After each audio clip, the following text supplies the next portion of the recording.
Oke teman-teman, selamat siang. Assalamualaikum warahmatullahi wabarakatuh. Salam sejahtera. Waalaikumsalam. Senang sekali hari ini kita akan mengakhiri perjalanan di tahun 2020 dengan berdiskusi santai tentang ini baru mulai dari tanya mengapa harus pakai kuning gitu loh. Ganggu aja Mas Ganjar ini. Mengapa saya pakai ikat kuning warna kuning, ikat kuning warna kuning. Ikat warna kuning ini kalau pakai teori Edward de Bono, kuning itu artinya inovasi dan banyak berpikir tentang manfaat. Salah satunya nanti kita akan mendiskusikan tentang best practice bermimpi. Jadi kita pengen lihat teman-teman nanti mungkin mari kita berbagi best practice teman-teman dalam bermimpi itu seperti apa. Jadi sehingga kita bisa berbagi pengalaman tentang apa sih mimpi yang bisa menjadi kenyataan, bagaimana sih merancang masa depan, bagaimana sih mendesain masa depan yang itu bisa menjadi kenyataan. Nanti kita teman-teman dengan pengalaman masing-masing, pengalaman hidup yang mungkin berwarna, bermacam-macam.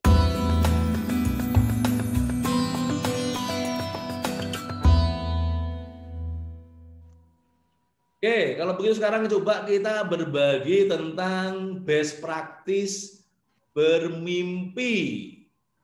Nah, saya teman-teman ini kan pasti punya pengalaman bermimpi nih, masing-masing nih.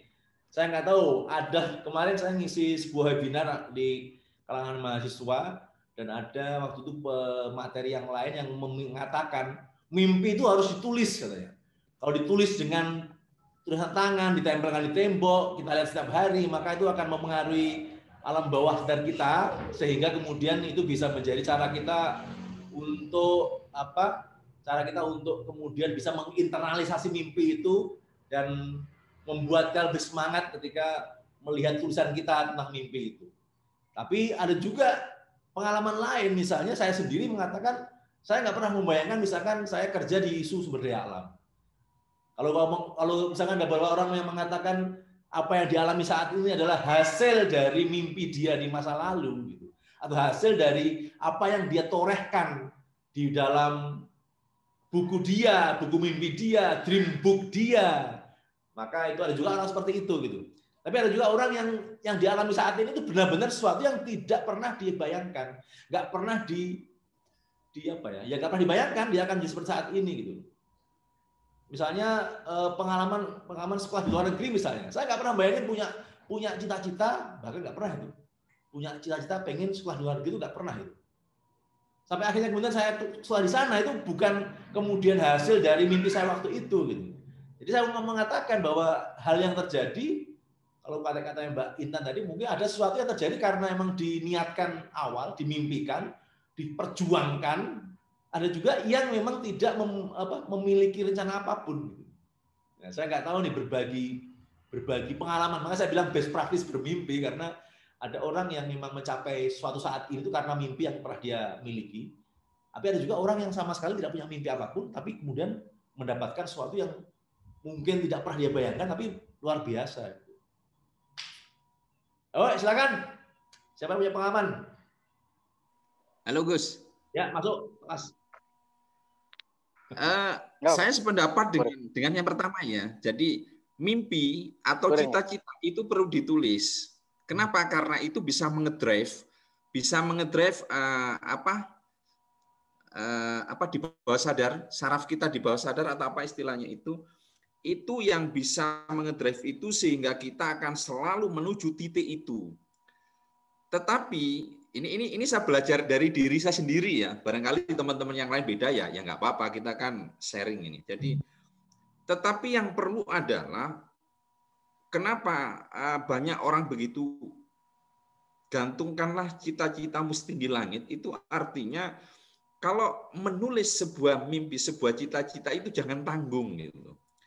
Nah, buat orang-orang yang sudah ada yang mengantarkan, ada yang mengarahkan, itu bisa seperti itu. Jadi katakan kalau bapaknya itu seorang insinyur atau seorang dokter andes atau seorang dokter, pasti dia akan mengatakan kepada anaknya, kamu jangan punya cita-cita, punya mimpi hanya sampai batas ini, tetapi harus di atas yang mengarahkan.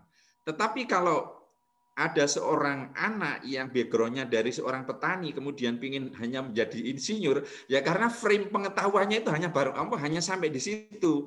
Nah, itu juga berpengaruh. Makanya berbahagialah buat teman-teman saya yang ada, ya barangkali yang ada di forum ini, di Zoom ini, yang punya keluarga begitu level edukasinya tinggi sehingga ketika menggapai mimpinya itu didorong penuh oleh keluarga, itu sangat beruntung sekali karena untuk menggapai mimpinya tadi itu ada dorongan yang luar biasa. Itu yang saya alami. Kenapa saya begitu mentok di mimpi saya, ya mentok di mimpi saya, ya karena nggak ada yang mengarahkan. Saya bandingkan begini, ini saya bandingkan begini. Sahabat saya, 3 orang sahabat saya, rektor IPB sama 1 atase pendidikan Jerman, itu adalah 3 orang yang sama pada starting point, ya pada starting point pada saat itu. Tapi rektor IPB ini karena keluarganya benar-benar keluarga dari edukasi yang sangat tinggi, ponakannya Sutrisno Bahir, kemudian dia keluarganya juga sudah level pendidikannya tinggi, sehingga momen untuk dorongan Arif Satria itu menggapai cita-citanya sampai jadi profesor, itu luar biasa, didorong terus oleh papanya. Kalau kamu jadi pengajar ya titik terakhirmu adalah profesor, dan itu dituangkan dalam testimoninya ketika dia melakukan orasi guru besarnya. Nah, begitupun sama yang namanya Ahmad Saufi atas pendidikan yang sekarang pendidikan Jerman, itu sama. Nah, karena background-nya 2 sahabat saya itu adalah memang benar-benar dari orang-orang yang ya titiknya itu sudah titik bagus, sementara saya titiknya titik level berjalan sendiri gitu. Nah, itu di situ ada perbedaan. Jadi kalau cita-cita itu harus ditulis, itu aku punya titik sependapat, tetapi di situ ada pengaruh momen yang cukup luar biasa untuk menggapai masa depan gitu. Itu adalah faktor-faktor lingkungan, apakah itu keluarga, apakah itu yang ada di sekitar. Nah, ini adalah contoh nyata sebenarnya yang saya ceritakan ini. Jadi ada pada titik tertentu orang yang bisa melompat begitu, momennya langsung kayak pesawat roket yang luar biasa. Tapi ada juga orang mentok sampai di sini. Kenapa? Karena wawasannya cukup pada saat itu hanya sampai di situ. Aku udah cukup di sini saja lah. Mungkin teman-teman forester praktisi seperti saya ya, karena saya pada saat itu dengan setelah lulus dipanggil rektor, dipanggil PR3 itu pertanyaannya tuh gampang, beliau tanya ke saya, kamu mau kemana? Dan jawaban saya hanya, saya mau mengikuti kata hati, cita-cita saya sampai di sini dan saya ingin jadi praktisi. Ya akhirnya jadi praktisi. Nah, karena cita-citanya ditulis pada saat itu hanya begini, cita-cita pengen jadi insinyur pertanian. Setelah sudah dapat situ, ya sudah, artinya nggak ada lompatan lagi. Pak Kas itu benar-benar menulis itu ya? Itu benar-benar menulis. Jadi ya maklum ya Bapak saya kan benar-benar petani, ya petani di sawah itulah. Jadi saya menulis sebuah impian saya tulis cita-cita. Ketika di depan kelas ditanya sama guru saya kan, cita-citamu apa, Ji? Insinyur pertanian. Ditulis itu, jadi semua buku saya itu bagian belakang itu saya tulis cita-cita insinyur pertanian. Mentok di situ gitu kan. Nggak ada mau jadi master kah, jadi dokter, itu nggak ada. Kenapa? Otak saya nggak sampai di situ masalahnya pada saat itu. Jadi ya makanya saya sependapat dengan ditulis tadi itu, ternyata alam bawah sadar kita itu ngedrive-nya tuh ke arah situ. Terima kasih Pak Asadi, terima kasih sharingnya. Itu contoh nyata bahwa menulis memang Oke. benar ya. Oke, yang lain yang mau berbagi pengalaman bagaimana mengelola mimpi dan bagaimana akhir dari mimpi itu sehingga menjadi kenyataan atau? Oke. Aku. Silakan, Fatma. Ya sudah duluan. Jadi kalau saya sepakat ya, mimpi seseorang itu dipengaruhi juga oleh latar belakang keluarganya, sejauh mana pencapaian orang-orang di sekelilingnya juga mempengaruhi seberapa tinggi, seberapa berani seseorang untuk bermimpi. Nah, kalau saya kondisinya mungkin sama ya kayak Pak Kasraji, bukan di keluarga yang level pendidikannya tinggi, tapi ini karena saya suka baca. Dari kecil saya suka baca bacaan yang non fiksi gitu, jadi ya identik lah dengan hal-hal yang berbau mimpi-mimpi gitu. Nah, kalau saya merefleksi sampai sekarang itu banyak hal yang saya menyebutnya pencapaian pribadi begitu. Saya merefleksi itu karena hasil membatin pada saat membaca. Kayak misalnya saya baca, saya ingat sering baca majalah Bobo, terus kayak ada banyak yang novel-novel yang isinya tentang perjalanan kemana begitu. Yang paling saya ingat banget itu novel yang novel Dewi Lestari, yang di salah satu seri Bintang Jatuh itu, yang saya baca ada salah satu tokohnya yang traveling ke belantara hutan Kalimantan gitu, dan itu membekas banget karena waktu baca itu saya ingat, saya batin saya pengen bisa jalan-jalan ke Kalimantan. Saya belum pernah selama ini membayangkan bisa traveling ke sana dengan latar belakang keluarga saya yang perempuan itu dilarang pergi jauh-jauh begitu, hanya boleh ya udah bagus udah dibolehin sekolah gitu. Nah, saya batin saya pengen main ke sana, ke desa-desa yang saya belum pernah dengan kampung Dayak segala macam, dan beberapa tahun kemudian itu beneran. Saya tidak membayangkan, entah kenapa tiba-tiba ada teman yang ngabarin ada buka NGO. Saya belum pernah ber-NGO sebelumnya, itu debut pertama saya. Itu saya juga nggak tahu kalau ternyata itu penempatannya di Berau, di Kalimantan, di desa yang berhutan gitu, terus ada orang hutan, kemudian dengan desa-desa yang komunitasnya Dayak gitu. Saya nggak tahu, saya pokoknya apply aja. Saya pokoknya butuh jalan-jalan keluar dari kampung gitu, keluar dari Bone gitu. Terus saya setelah keterima saya baru tahu, oh itu ternyata di Berau. Oh, Berau itu di Kalimantan, dan itu ditempatkannya di desa-desa itu. Saya baru tahu. Jadi kayak beneran gitu ya. Iya, jadi terus nyampe di sana, terus ditugaskan ke desa itu, terus dengerin orang ngomongin tentang orang utan, isu orang utan. Saya jadi kayak flashback, loh, kok ini kayak waktu aku baca buku Dewi Lestari itu. Dan saya selalu emang suka ketika baca kayak buku novel Andrea Hirata gitu kan, itu kan ada banyak yang menggambarkan dia perjalanan kemana gitu ya. Saya sih berharap, saya sering batin kalau dia cerita tentang New York gitu, ada salah satunya. Saya sih berharap itu juga salah satu yang jadi jadi kenyataan gitu ya, jangan hanya sampai di Kalimantan gitu. Nah, saya batin semoga semua yang aku membatin pada saat membaca itu beneran terjadi kayak pengalaman yang ke Kalimantan itu.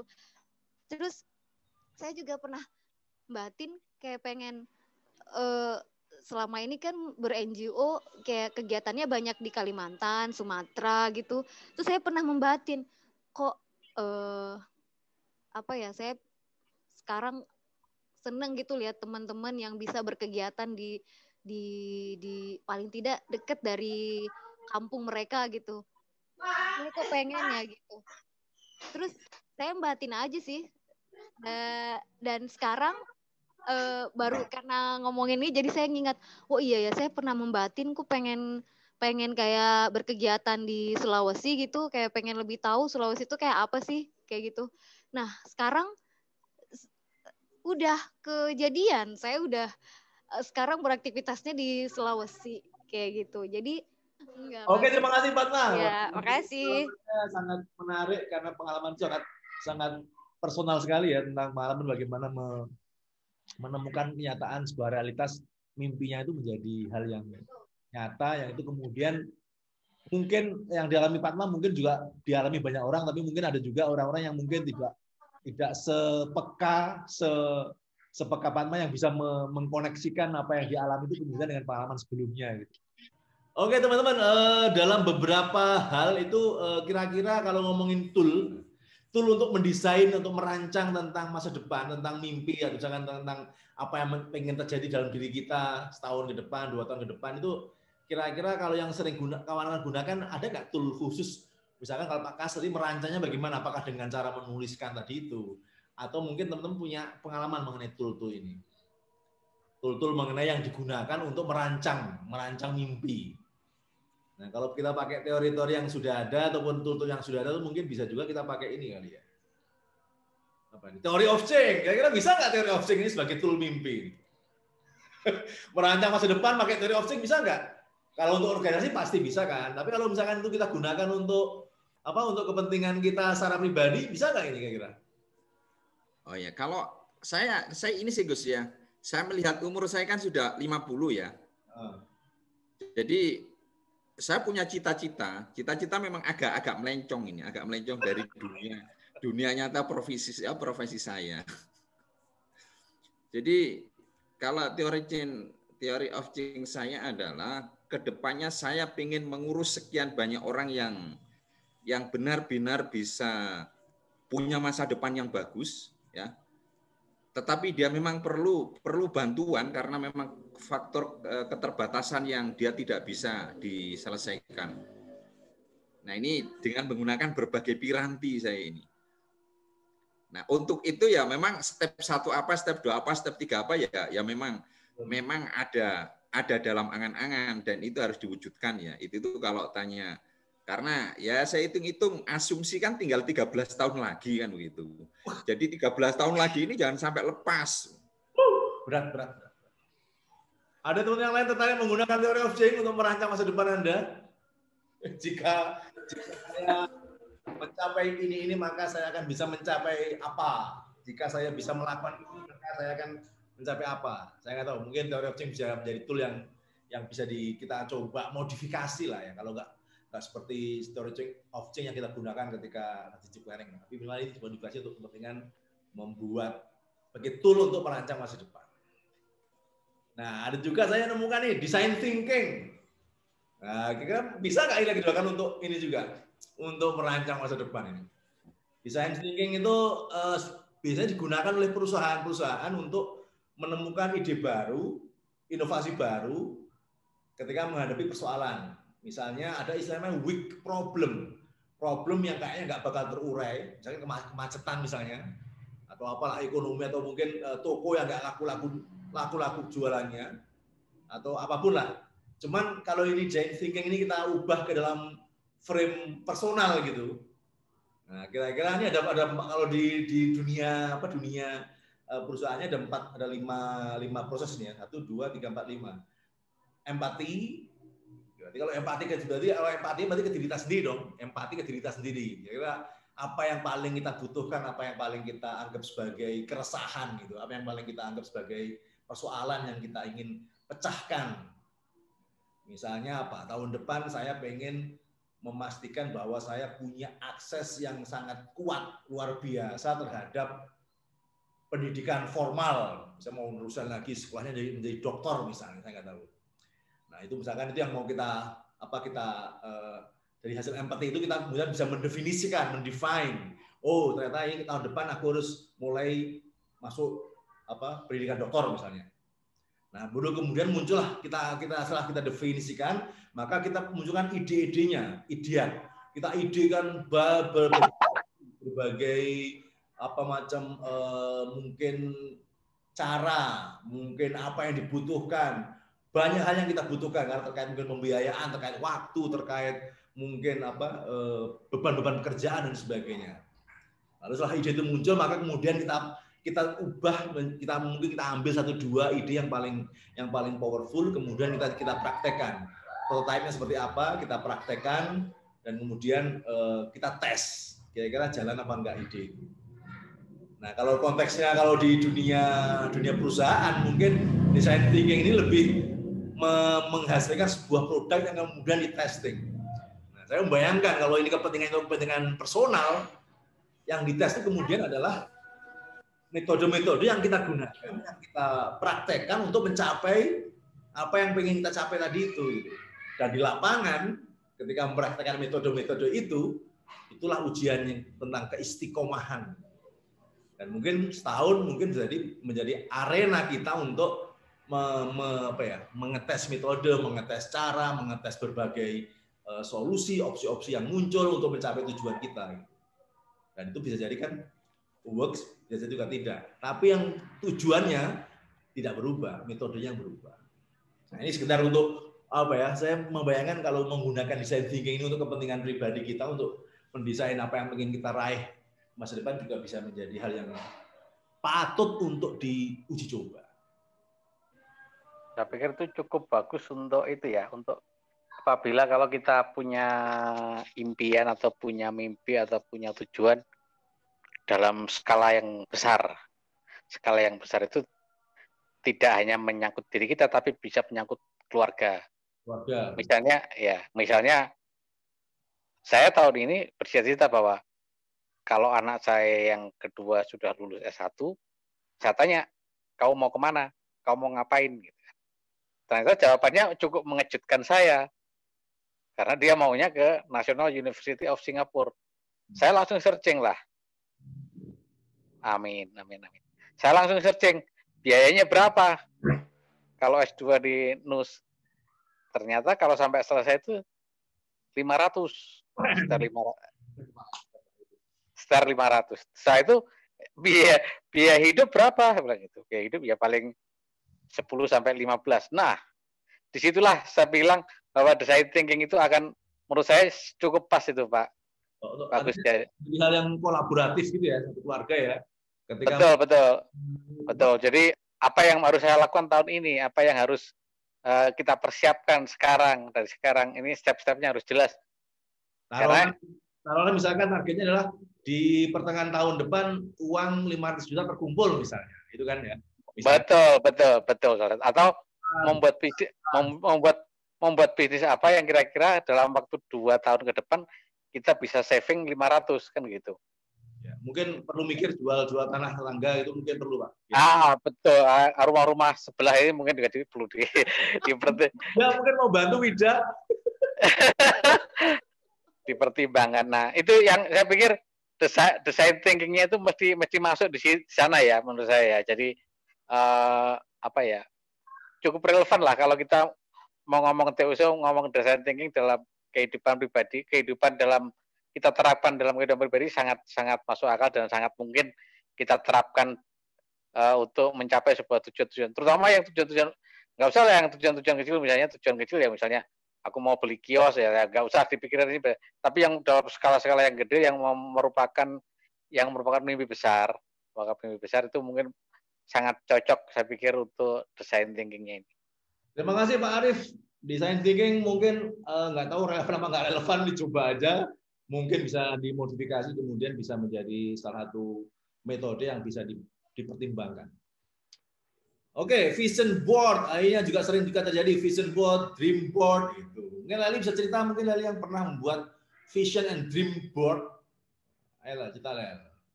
Kira-kira seperti apa? Oke, ini baru-baru ini aku lakukan sih minggu lalu aku dapat informasi ternyata memvisualisasikan mimpi kita itu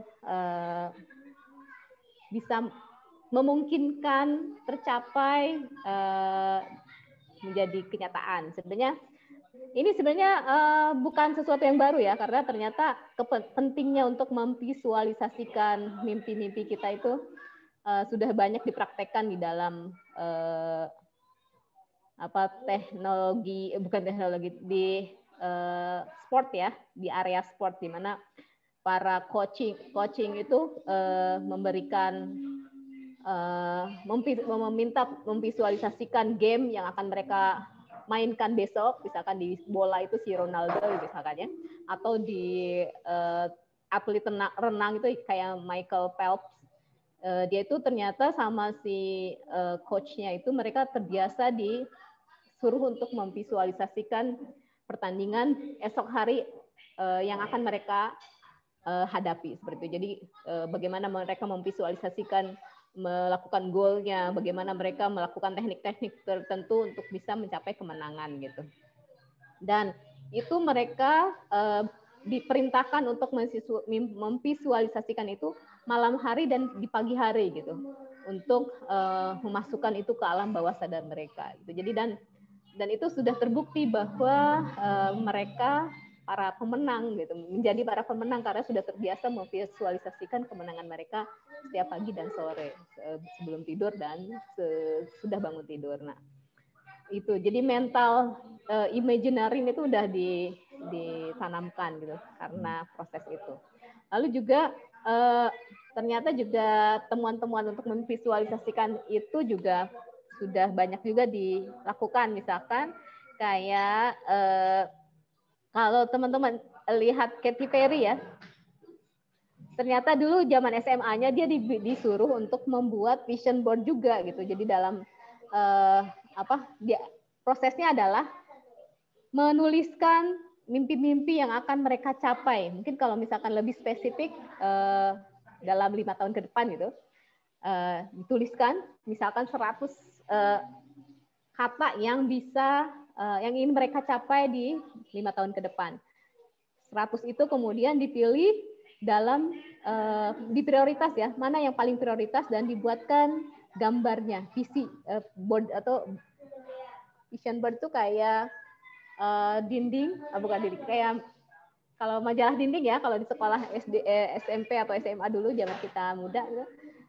Lalu menuliskannya dalam bentuk gambar-gambar. Jadi misalkan mau saya dalam 100 kata itu kan mungkin dari yang paling sederhana sampai yang paling liar gitu, misalkan menjadi artis atau menjadi dokter atau apa, jadi cari gambar dokternya tempelkan di situ. Atau misalkan pengen punya rumah yang bagus, cari gambar rumah tempelkan di kertas itu. Dan kertas itu kalau sudah jadi board yang isinya adalah visi-visi kita, mimpi-mimpi kita, tempel di tempat yang paling sering kita lewati. Misalkan kalau di kamar, mungkin di pintu kamar, jadi setiap malam kita mau bangun dan tidur itu kita lewati, kan, seperti itu. Harapannya itu masuk di alam bawah sadar kita dan itu kemudian menjadi langkah yang lebih nyata ketika kita menjalani hari-hari seperti itu. Itu vision board. Jadi langkahnya menuliskan dulu kata-kata atau impian kita selama mungkin kalau mau ada target waktu tertentu silahkan, tapi ya tadi kata Pak Kasraji, mimpi itu jangan yang terlalu sederhana dan sekalian yang bagus sekalian gitu supaya bisa kita capai. Mungkin kalau nggak jadi presiden ya jadi menterinya gitu kali ya. Itu sih Pak Agus Rawi. Oke, terima kasih Mbak Leli. Ada yang mau berbagi mengenai vision board, dream board? Aku mau dong. Tidak. Ya, jadi kalau aku dulu lebih ke ini sih, cuman aku nggak tahu kalau ini namanya adalah vision board atau dream board. Jadi kalau dari kecil itu aku memang mencoba memvisualisasikan mimpiku, kayak membayangkan aku itu misalnya kayak punya rumah, aku punya mobil misalnya kayak gitu, itu aku gambar. Terus ya kayak cerita gitu. Dan itu repetitif sampai sekarang.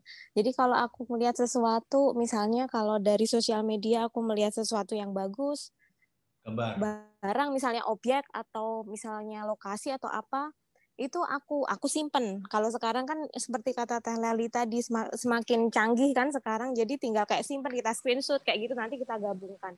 Kalau aku lebih ke kayak gitu sih. Dari kecil. Kalau untuk menulis itu aku selalu nggak konsisten dengan mimpiku. Ketika aku menulis, aku pengen, jadi cita-citaku pertama tuh jadi pasukan kuning dulu waktu kecil. Nah, dari situ kayak berkembang gitu. Aku melihat teman-temanku kok pinter ya, mereka bisa berimajinasi, mereka pengen jadi kayak pengacara segala macam itu di kelas 3 SD, kelas 4 kok mereka udah tahu ya tentang macam pekerjaan seperti itu gitu. Aku tuh nggak bisa seperti itu. Aku nggak bisa, mungkin juga ada sedikit background seperti yang Pak Kasraji bilang tadi, bahwa dukungan keluarga itu memang mempengaruhi mimpi kita gitu loh. Background keluarga kita. Background keluargaku kan memang kebanyakan memang kayak wira swasta gitu ya. Jadi kalau literasi segala macam itu agak-agak kurang.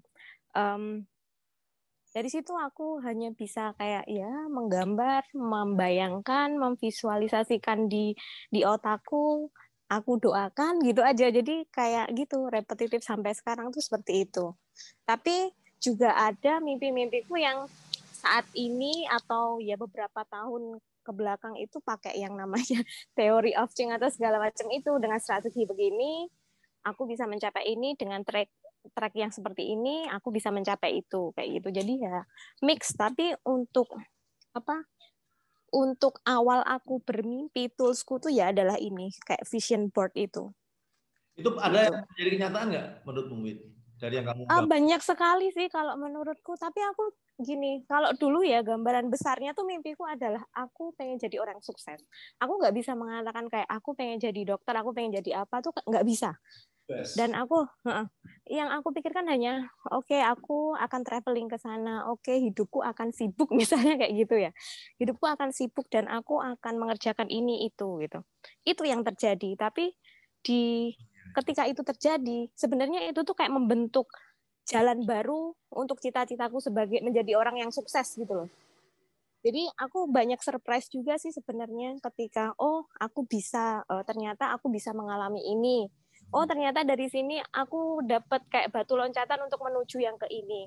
Oke, aku berarti lebih sukses dari yang dulu. Terus ya berkembang kayak gitu. Ada yang bilang definisi sukses itu kan sangat subjektif, sangat personal. Iya. Kalau definisimu apa sukses itu? Kalau aku simpel aja sih, kalau misalnya itu ya aku bisa pertama itu mencukupi semua kebutuhan orang tuaku, itu yang dulu aku pikirkan sejak kecil tuh aku kayak gitu.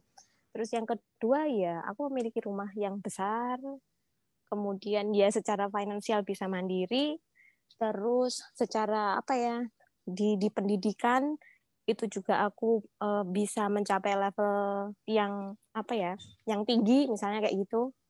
Terus dari kayak sisi teman-teman, aku punya banyak teman, aku punya banyak koneksi kayak gitu, model yang kayak gitu. Yang aku bayangkan tuh kayak gitu dari kecil. Banyak teman, banyak punya rumah besar kayak gitu. Jadi simple banget. Sesuatu yang enak lah. Oke, mungkin itu sih dari aku. Oke, terima kasih Wida. Key to success. Ini saya temukan di dalam konsepnya ini apa? Konsepnya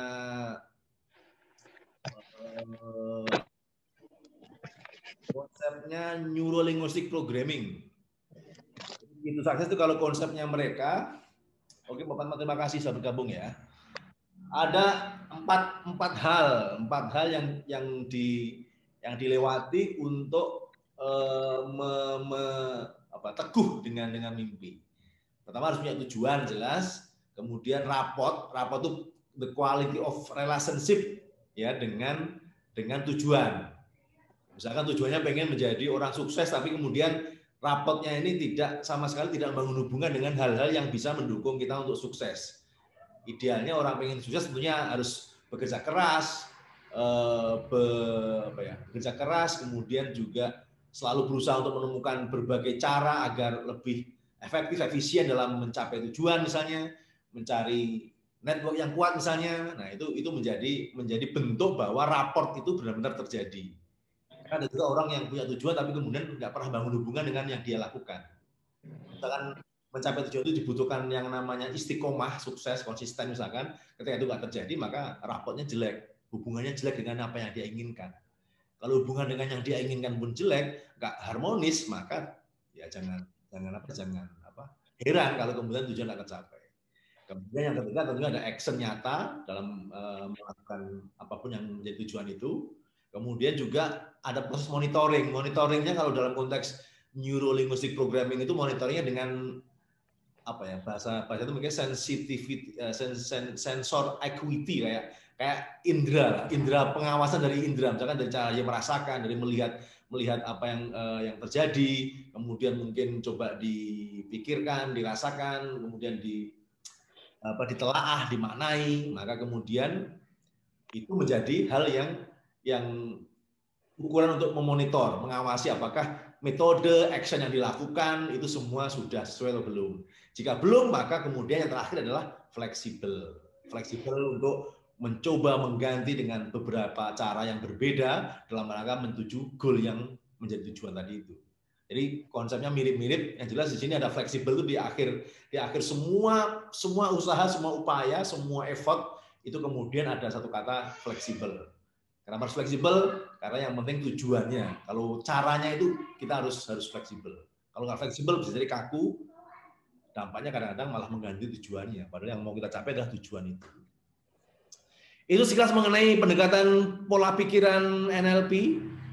Mungkin ini beberapa ini mungkin sudah teman-teman lakukan juga. Yang jelas yang paling utama ketika kita punya tujuan itu ya, kita punya mimpi, punya harapan masa depan, desain seperti apa itu menentukan tujuannya itu yang kadang-kadang tidak mudah.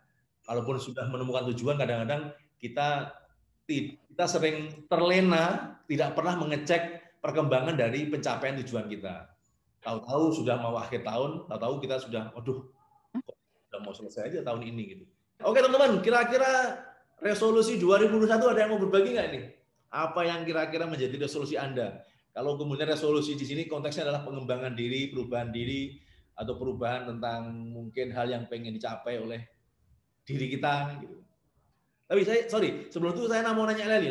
Jadi mimpi itu idealnya dibagi, di-share ke orang atau disimpan sendiri? Aku percaya dengan ini sih dukungan doa ya. Dukungan doa, semakin banyak orang yang mengamini, semakin banyak semangat untuk merealisasikan mimpi itu. Nggak tahu sih. Berarti kalau gitu resolusimu tahun depan apa? Tahun depan secara spiritual lebih baik lagi. Lalu punya ruang bisnis yang baru. Amin. Terus ya punya ruang beraktivitas yang lebih menantang. Bisa diterjemahkan macam-macam ya. Oke, terima kasih. Yang lain ada yang mau berbagi? Kalau Leli meyakini bahwa semakin banyak orang tahu, semakin akan membuat orang itu berdoa untuk kita.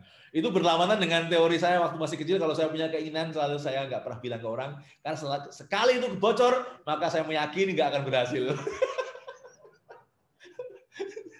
Saya nggak tahu teman-teman yang lain. Bagaimana tentang mimpi? Apakah emang itu ideanya dibagi atau itu biar menjadi hubungan urusan kita sama Tuhan gitu? Yang lain ada yang mau komentar tentang mimpi? Pak Nur? Oh ya, kalau aku sih bagi mimpinya tapi tidak dengan semua orang, dengan orang-orang yang sevisi, yang kira-kira bisa mendukung mimpi itu untuk terwujud. Gitu. Berarti orang yang nggak mendukung nggak usah dikasih tahu ya? Ya. Arif, silakan.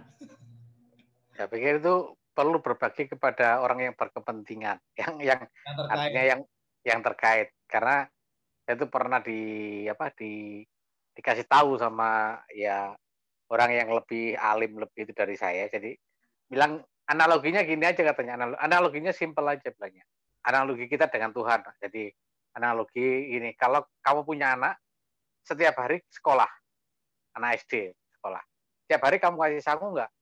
Iya, saya kasih sangu 5.000 katakanlah ya. Tiba-tiba hari ini dia bilang, Pak, minggu depan saya harus beli buku, harganya 50.000, kamu kasih nggak?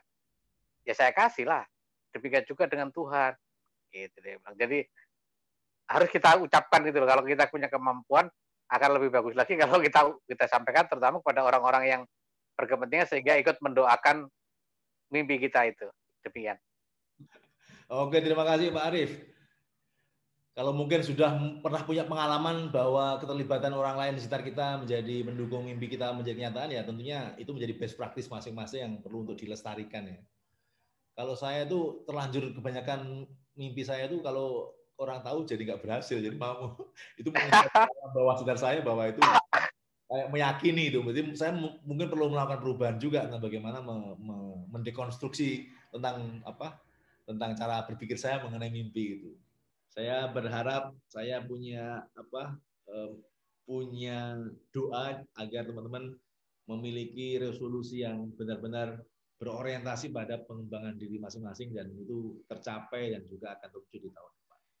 Begitu diskusi kita tentang bagaimana kita saling berbagi tentang mendesain mimpi, mendesain cara kita mencapainya dan juga kenali bagaimana kita berhadapan dengan mimpi-mimpi kita. Semoga diskusi yang berisi saling berbagi tadi bisa saling menginspirasi kita masing-masing. Demikian dari saya. Jika ada kurang lebihnya saya minta maaf. Terima kasih. Saya kembalikan ke Mbak Leli. Dari saya, Assalamualaikum warahmatullahi wabarakatuh.